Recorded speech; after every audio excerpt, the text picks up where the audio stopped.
Okay, so I figured that rather than keep messing around with settings and try and attempt to hide the room that I'm in, like the rest of us, we just have to open up and be who we are.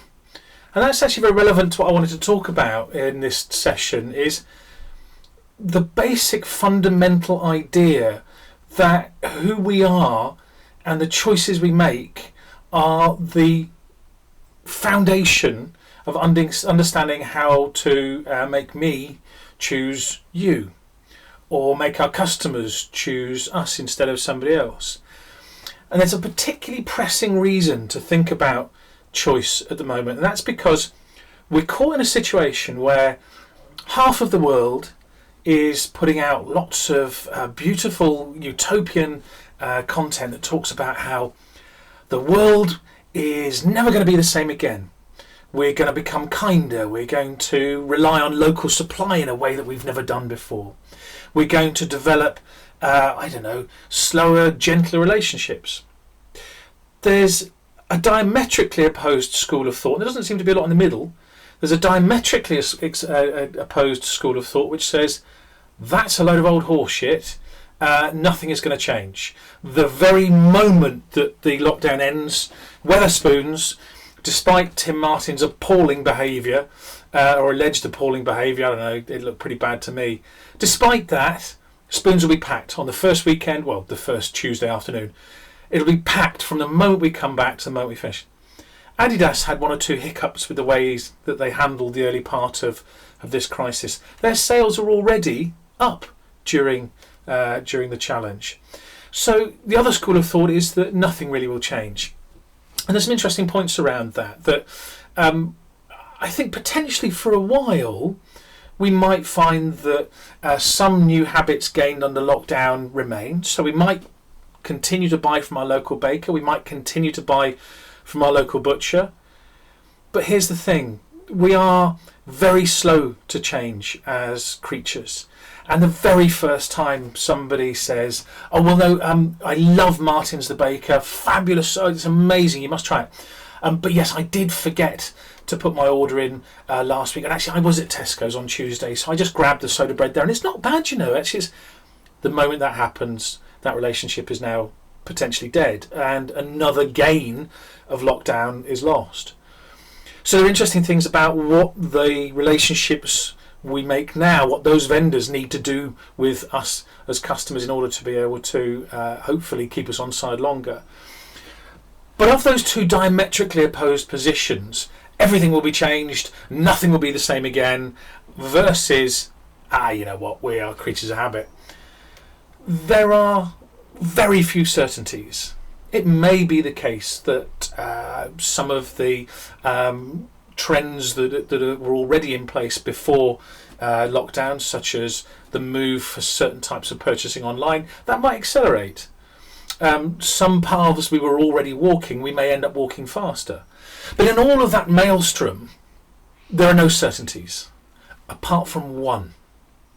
And that one certainty is that the moment that people are able to choose, they will choose. The moment choice returns to us, we will exercise that choice, possibly like never before. The moment we are outside our door and now suddenly the pub that we always go to or the supermarket we always go to is one of hundreds of options. Some of those habits might be the habits that are broken. And regardless, some of those things might not be there for us any longer. And that's the tragedy of lockdown, of course, is that some of our favourite things may not survive. Some of our favourite retailers may not survive. That means that there is a potential for, if not anarchy, and I hesitate to say it, but potentially there's an opportunity to scoop up business that's lost by those who don't survive the crisis. And that's inevitable. That's not profiteering. It's not unfair or unreasonable of a retailer to say, well, you know, the retailer that used to serve those needs very well is now gone. When that happens, retailers, vendors, brands, whoever, must be ready to meet that need and to become the first choice for customers whose other choice may have evaporated, but also to become the first choice in general faced with that opportunity. So the one certainty we have post-crisis is that when choice returns, people will exercise choice. Okay, so we've had a period of time without choice, and we've had a period of time where, frankly, we'll take the one delivery slot that becomes available to us. If brown bread flour isn't in stock, we'll go with the white bread flour, or we'll go with the white ordinary flour and find a recipe on the internet to make unleavened bread. We'll go with where we're directed, essentially. When we can get a brand, if there is a choice, amazing. But choice has been subjugated for a period of time. Now, hold that thought for a second. So choice is going to return. We know that. And if choice is returned, our number one priority as retailers, brands, whatever it might be, our number one choice, without exception, is to become first choice for as many people as possible. Now, some of our previous customers may simply just come back to us. Well, okay, that's good, but we must make sure that those customers are engaged from the moment they return, that they feel that their choice to give their business to us again is rewarded. That old thing about existing customers versus new customers will be writ large after lockdown, that any brand that doesn't treat its returning loyal customers well is going to be bitten on the arse for that. Because the thing about that that's interesting is that that will happen not during a period of no choice, but that will happen post-lockdown when a customer is very able to say, do you know what, sod you, XYZ, you've treated me badly. And maybe the customer isn't necessarily expressing it that way, but that's the feeling, that's what's in their heart. And that customer is able to very easily then go, I'm going to drive 2 miles the other direction next time I go for whatever. Or I'm going to open this app instead of that app, or I'm going to open this website, or I'm going to search, I'm going to avoid whatever it might be. So when those old customers return, you must treat them really well. And new customers, those customers that decide to put their choice with you for the first time, they need to be engaged. Because there's another aspect to this which is really important to consider. One of the things that's happened during lockdown is that lots of businesses, lots of retailers particularly, have put phenomenal effort into either maintaining supply online or moving their business online, or trying to, in the case of the grocers, meet some of those critical basic human needs as best they can. And those businesses have really kind of gone the extra mile. But in doing so, because of the extraordinary circumstances we're in, and this particularly applies to the grocers, but also to a number of other smaller, lower capacity online businesses, and it also applies to DIY, for example, where if you want to buy a tin of paint right now, it's not an easy thing to do, and there are a number of people that are holding lists of where paint is available. And it's not the names you'd expect. So people like Wilco, for example, are on there. Some of the new paint businesses, the Farrows and Ball, are on there. Some of the big DIY sheds have kind of not got their act together. The fabulous Dulux.com has stopped taking direct orders, which is a really interesting case study for later about what happens to D2C when customers who have loved you in the good times can't deal with you in the bad times. But so these challenges that have happened are completely understandable, but if you can't get the thing you want, or you can get something like the thing you want, but under a customer experience that is suboptimal, then up here, that goes in. And post-lockdown, customers who are new to online ordering, or are new particularly to online grocery, for example, it'll be a very important job to try and find out how you re-engage those customers who come out of this thing. Do you know what? Online, it was a nightmare. I couldn't get a slot. Searching was difficult. There was no inspiration. I couldn't talk to anybody.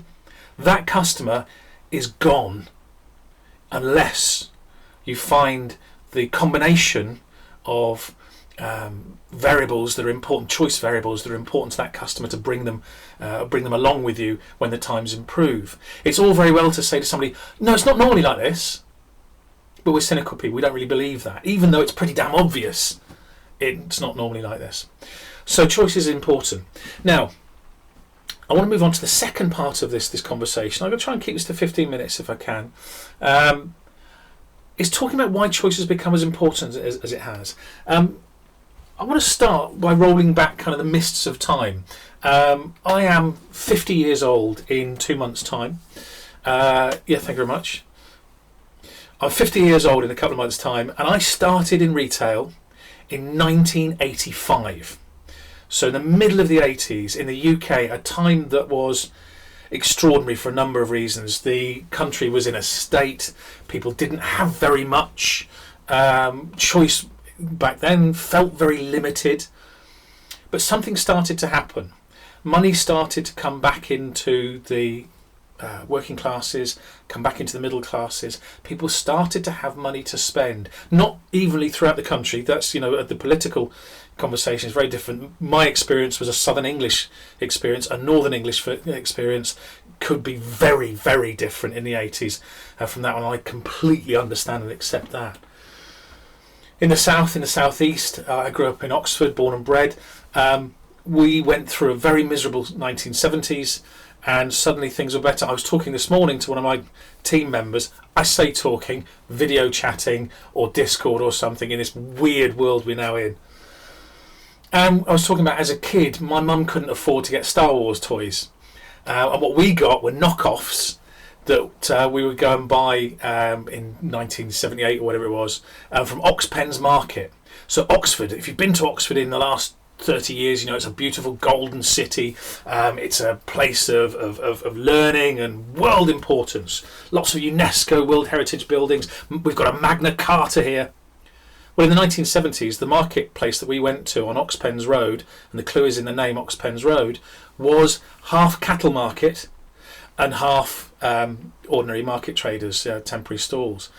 So there would be auctions for livestock while me and my mum and my two brothers were led round the stalls. And it was an extraordinary time. So mum couldn't afford proper Star Wars toys, and I had a hand solar and I think it was called Kirk Skylighter. And there was these weird Chinese versions where the lightsabers were glued on, all sorts of stuff. But I loved them because it was fantastic. Brent Johnson, he had the Millennium Falcon, the lucky sod. Anyway, so we grew up in a weird time. The 80s, suddenly choice started to play a big part. But we were still at a time in retail where, frankly, as retailers, we could funnel customers broadly into our way of doing things. So we put stores where we wanted them to be. We laid them out how we wanted them to be. We dictated that bit of the range is the bit of the range you're going to see, customer. This bit here doesn't suit us as retailers. Doesn't matter if you want it, you can't have it. Two things changed. And I always remember what happened in the first kind of year that I worked. It was Christmas 1985. And that was the last Christmas that in the UK customers used cash as default for large purchases. That was the last time people would wave bundles of notes at you and demand that you look after them. And as a salesperson, you'd look at them and you go, all right, I think that's a kettle, so I'm going to avoid him, ever so sorry, but that's a TV and that might have an incentive on it. And Amstrad had given us, and we'd end up, choosing our customers that way. Hire purchase was an agreement. Well, there's no camera room for it. That long, went over 2.5 hours to fill in, phone calls, all sorts of things. Few people that came to shop at Comet had credit cards, and we had this extraordinary thing where our one kind of concession to customer experience was that we offered two types of staff. And we dressed both these types of staff in butcher's coats. I kid you not, genuinely coats that were bought from the butchers, and then we had a name badge on. If you wore a blue butcher's coat, you were allowed to talk to customers. Sorry, you weren't allowed to talk to customers. If you wore a white butcher's coat, you were allowed to talk to customers. That was our entirety of our concession to creating a differentiated customer experience. You had blue coats who were allowed to move stuff about, and white coats. And I managed to get a white coat. I wore a bow tie because I was a cheeky little 15-year-old git, and I thought it would make me stand out. And I sold like a terror, and it was amazing, earning huge amounts of money at that age. But that Christmas, I found myself at one point standing there after the craziness had ramped up to its absolute crescendo. We were just drowning in customers who wanted to buy their Christmas presents, their electronics. It was a comment at the electronics store. And all of a sudden things went quiet in my brain. And I looked round at these people waving money at us. And I asked myself a fundamental question. Why have they come here? No internet then, remember. So these are people who had chosen to drive their car or walk or get on the bus to come to our store. And one of the products that we sold a lot of at the time were 14-inch portable televisions, colour televisions, for between £99 and £129 for the cheapest. It was a real kind of product that we used to use as a call bird, a doorbuster, constantly. And I did some research for the last version of my most recent book, and I remember I realised I've not introduced myself, but hopefully we'll do that in the credits. I researched it recently, and there were 19 places in 1985 in Oxford where you could buy a 14-inch portable television from. So choice did exist. It was there, but it was within a narrow context. If I wanted a special version, a special colour, I couldn't get it. There was no chance. I might be able to go to Harrods in London and order it specially, or I might be able to hire a designer who would order one in from Japan or whatever might happen. That was incredibly rare. Something has happened since then, and during that time I have been obsessed with answering that question. Why does an independent thinking human being, why do they choose to go here instead of here or here? And the answer to that is a really interesting one that we can perhaps look at in another session. But the reason that we need to understand why those people are making the choices they are now is that something fundamental between that 1985 vision and asking that question then and what's happening today, something fundamental has changed. And I'll tell you what those two things are. And they're both related. There are two functions and one symptom.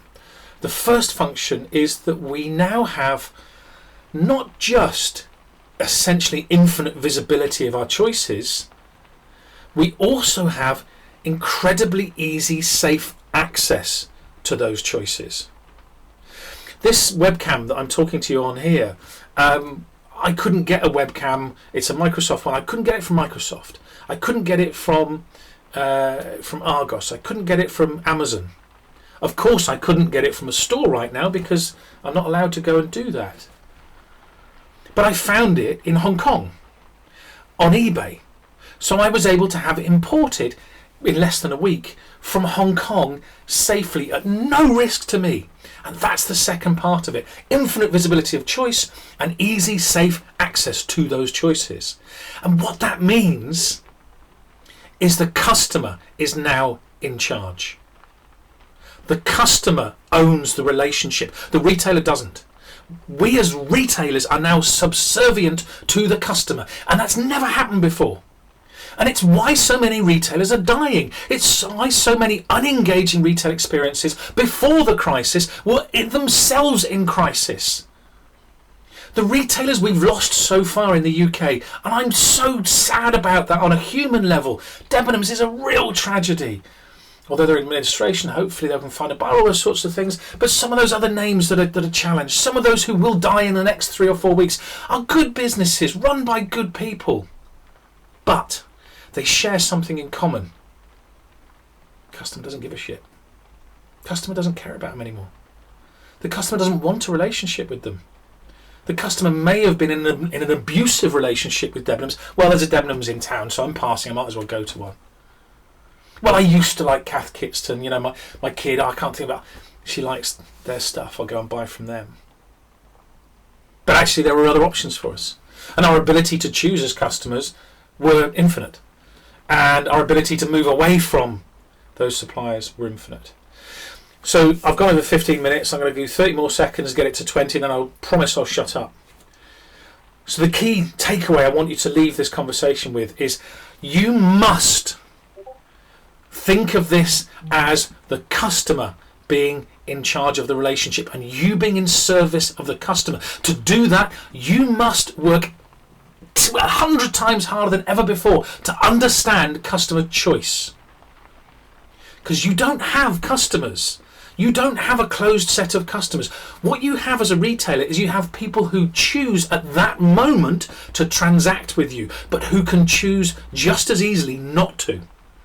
So your job, after this crisis, before it and during it, is to understand choice. During the crisis, to be ready for when choice returns, because it will return. That's the positive thing. Choice is coming back, and it's that will drive customers to decide to make those choices. And you, to be the one that a customer makes first choice, you have to understand why. Now, it just so happens the name on my shirt, Uncrowd, is my business. That's why I've been asked to give this conversation. Uncrowd.uk is where you'll find the answer to the question, how do I understand my customers' choices? And we're hoping, incidentally, and this is important, we're hoping that the way that we've created an understanding of choice will lead to others in this sector starting to also build tools to answer that same question. We're a pioneer, we're in the vanguard, but we want an army of people ready to help you understand customer choice and do something about it, because the one certainty of this crisis is choice will return, and when it returns, customers will choose. Thank you for choosing this video. Cheers.